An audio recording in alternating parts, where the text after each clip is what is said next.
of peacefulness in a nation, and those that were less peaceful. It's important to understand it's a combination of these. It's not just one or the other. One has to have a sequence of these. Freedom of the press was very, very strong driver.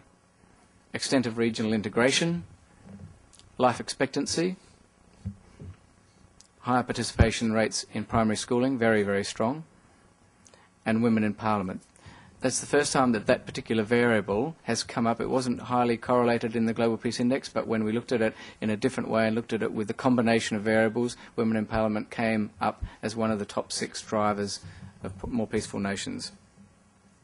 We also identified 4 negative drivers, or you could say drivers of violence, but I'd say probably negative drivers. And they're listed in the pack. I don't have a slide on them, but they're listed in there. And it's important to understand that those drivers are such as, in fact, one of them was even GDP per capita. That's not to suggest that GDP per capita, in fact, is a negative driver of peace.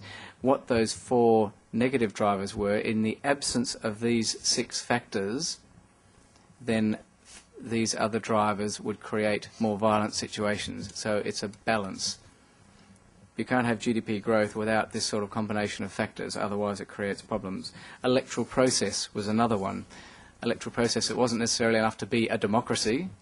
It would have to be a democracy that has well-functioning government, freedom of the press, extent of regional integration. So just having free and democratic elections was not enough for a country. In fact, without these factors, it could become a driver of violence.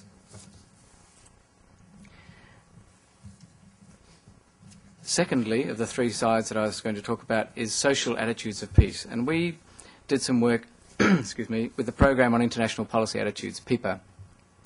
And PIPA kindly took the Global Peace Index and looked at a number of the different sources that they have